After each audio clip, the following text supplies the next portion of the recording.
আমাদের থেকে কোটি কোটি আলোকবর্ষ মাইল দূরে চলে গেছেন, সম্পূর্ণ একটা ভিন্ন জগতে চলে গেছেন।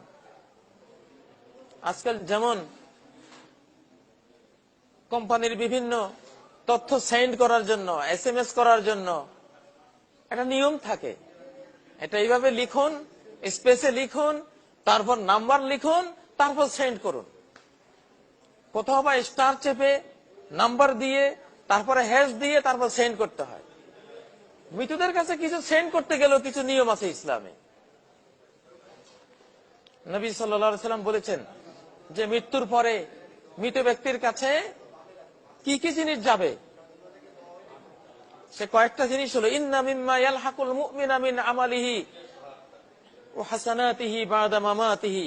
মৃত ব্যক্তির আমল, তার পুণ্য কর্মগুলো কি কি তার কাছে যাবে, তার মৃত্যুর পরেও বাকি থাকবে। তার মধ্যে একটি হলো মুসহাফান ওয়ারাসাহু, সে যদি কোনো কোরআনে কারীমের কপি কাউকে উত্তরাধিকারী বানিয়ে যায়, তেমনি ভাবে তার পক্ষ থেকে যদি এক কপি কোরআনে কারীম কেউ কাউকে গিফট করে, দান করে, যে আমার ভাইয়ের পক্ষ থেকে এক কপি কোরআন আমি দিলাম, এটা তার কাছে পৌঁছে যাবে। যতদিন এই কোরআনের কপিটা পড়া হবে, ততদিন তার কাছে সওয়াব তার অ্যাকাউন্টে জমা হতে থাকবে।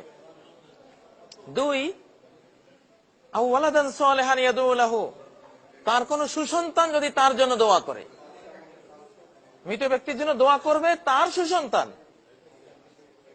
যেমন আল্লাহ শিখিয়েছেন, রব্বিরহামহুমা কামা রব্বায়ানি সগীরা, হে রব আমার মাতা পিতাকে দয়া করুন যেমন তারা দয়া করে আমাদের তারবিয়ত লালন পালন করেছিলেন। এই দোয়াটি সাথে সাথে পৌঁছে যাবে। সন্তান দোয়া করবে।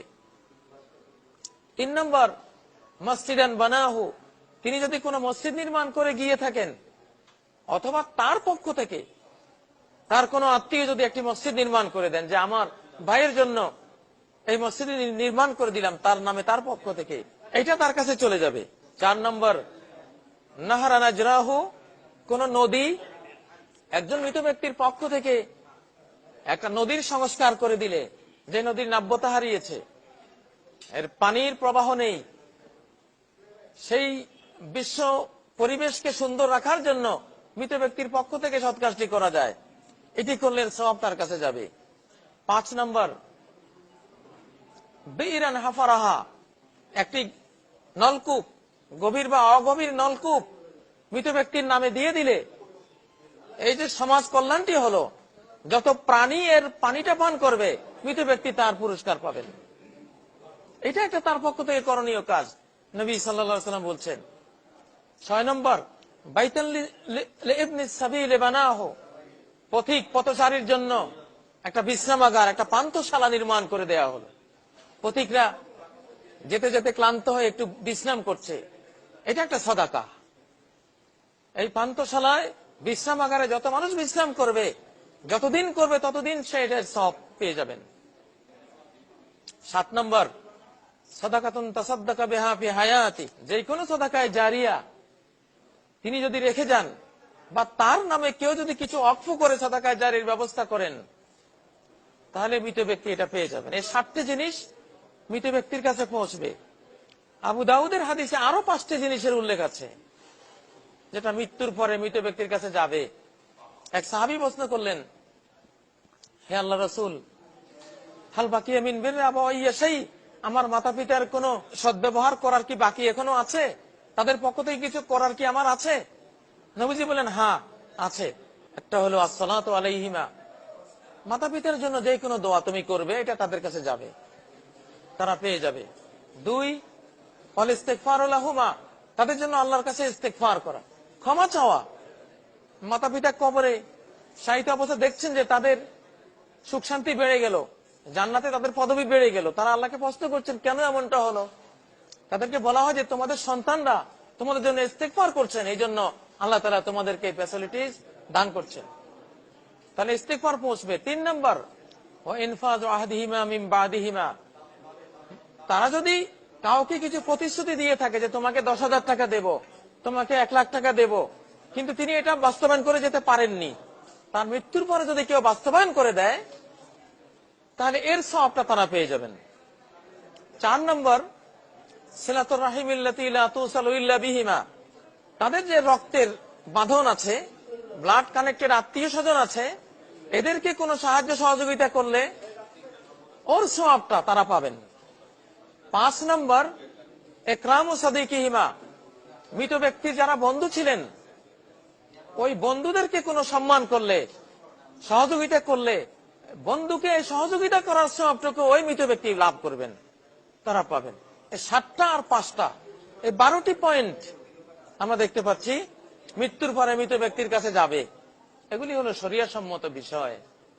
আসলে মানুষ যখন মৃত্যুবরণ করে, আল্লাহ বলছেন সূরা ইয়াসিনের মধ্যে, ইন্না নাহনু নুহিল মাউতা ওয়া নাকতুবু মা কদ্দামু ওয়া আসারহুম, আমি মৃত ব্যক্তিকে জীবিত করি এবং জীবিত ব্যক্তিরা জীবদ্দশায় তারা কি কি সৎ কাজ করেছে এগুলি আমি লিখে রাখি। ও আসারহুম, মৃত্যুকালে তারা কি রেখে গেল পৃথিবীতে, তাদের স্মৃতি কি তারা রেখে গেল। কেউ স্মৃতি রেখে গেলেন একটি মসজিদ, কেউ স্মৃতি রেখে গেলেন একটি মাদ্রাসা, কেউ স্মৃতি রেখে গেলেন হয়তো একটা স্কুল কলেজ, কেউ স্মৃতি রেখে গেলেন একটা হয়তো মুসাফির মঞ্জিল, কেউ বা কয়েকটি সন্তান, কেউ বা লক্ষ লক্ষ ছাত্র। আল্লাহ বলেন যে যেই স্মৃতি তোমরা রেখে যাও এটা আমি লিখে রাখি, সেই স্মৃতি থেকেও তোমার অ্যাকাউন্টে যাবে, সব যাবে, পুরস্কৃত হবে তুমি আল্লাহর কাছে। সম্মানিত ভাইয়েরা, আমাদের দেশে মৃত্যুর পরে মৃত ব্যক্তির জন্য খাওয়ানো হয়। আপনার বাবা মারা গেলে আপনি নিশ্চয়ই কয়েকটা গরু কিনে বাবার জন্য খাওয়াবেন, কেউ মায়ের জন্য খাওয়াবেন। এই বিষয়টি সম্পর্কে সহিহ বুখারীতে একটা হাদিস, সহিহ মুসলিমে একটা হাদিস আছে। একজন মৃত ব্যক্তির জন্য আনুষ্ঠানিক প্রোগ্রাম, তার জানাজা, তার দাফন, তাকে কবরস্থকরণ এবং কবরস্থ করার পরে সেখানে আধা ঘন্টা অবস্থান করে তার জন্য দোয়া ইত্যাদির মাধ্যমে তার আনুষ্ঠানিকতা চিরতরে শেষ। এরপরে কর্তব্য হলো পার্সোনাল, ইন্ডিভিজুয়াল, সবাই নিজ নিজ ভাবে তাদের জন্য দোয়া করবে অনন্তকাল, যতদিন মানুষ স্মরণ রাখবে, ইন্ডিভিজুয়াল পার্সোনাল দোয়া করবে। আর আনুষ্ঠানিকতা নাই ইসলামে।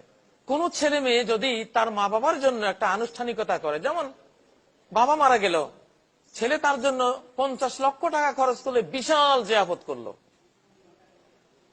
এই ছেলেটা করলো কি, তার বাবা মা হয়তো তাদের কবরে কোনো আযাব ছিল না, এই ছেলে মেয়েটা 50 লক্ষ টাকা খরচ করে মা বাবার আযাবের ব্যবস্থা করে দিল। কারণ ডাইরেক্ট জানাজা অধ্যায়ে সহিহ বুখারীতে নবীজির উক্তি আছে, আল মাইয়িতু ইউআযাবু বিমা নিহা আলাইহি, মৃত ব্যক্তির কবরে আযাব শুরু হবে যদি তার জন্য কোনো নিয়াহাত অনুষ্ঠান করা হয়, দুনিয়াতে তার সন্তানরা যদি করে। হিন্দু ধর্মে শ্রাদ্ধ আছে, মৃত ব্যক্তির জন্য তার সন্তান শ্রাদ্ধ করে। আর মুসলমান সমাজে 40 27 3 দিন 4 দিন বিভিন্ন প্রোগ্রাম যা হয়, হিন্দু ধর্মের ওই কালচারটাই আমাদের সমাজে ঢুকে এইভাবে আছে। এটা কিন্তু ডাইরেক্ট কবরস্থ মা বাবার আযাব দিলেন আপনি, 50 লক্ষ টাকা খরচ করে শাস্তি দিলেন, কয়েক লক্ষ টাকা খরচ করে সুখী মা বাবার আযাবের ব্যবস্থা করে দিলাম। মা বাবা যদি জীবিত অবস্থার সন্তানকে সতর্ক না করে যে আমার মৃত্যুর পরে কোন অনুষ্ঠান করবা না, তুমি নিজে যত দোয়া পারো আমার জন্য করবা, আমার ছেলে মেয়েরা আল্লাহর কাছে দোয়া করবে। কারণ নবীজি বলেছেন, ওয়ালাদিন সালেহিন ইয়াদউ লা, সুসন্তান, সুসন্তানের দোয়া সরাসরি মায়ের কাছে যাবে, বাবার কাছে যাবে। তোমরা দোয়া করবা। আমাদের দেশে করে কি, মৌলবী সাহেব এনে দোয়া করো না, মৌলবী সাহেবের দোয়া না, তোমার দোয়া, তুমি দোয়া করো। রব্বিরহামহুমা কামা রব্বায়ানি সাগীরা, আল্লাহ বলছে তুমি দোয়া করো, আমি তোমার দোয়া নিয়ে যাব সেখানে, তোমার মা বাবাকে ক্ষমা করবো আমি। যাই হোক, মৃত ব্যক্তির জন্য শ্রাদ্ধ টাইপের কিছু করলে কিন্তু ডাইরেক্ট তার আযাবের ব্যবস্থা হবে। কিন্তু তিনি যদি নিষেধ করে গিয়ে থাকেন তাহলে হবে না, তখন আপনারটা হবে, আপনাকে আল্লাহ ধরবেন, তুমি এটা কেন করলে। সেজন্য মৃত ব্যক্তিদের পক্ষ থেকে তার আত্মীয়রা, তারা, আমি যে 12টি কাজ হাদিস থেকে বলে দিয়েছি, ওই 12টি কাজ করতে পারেন, সেগুলি করলে ইনশাআল্লাহ তারা পেয়ে যাবেন। আর আমরা প্রত্যেকেই ইন্ডিভিজুয়াল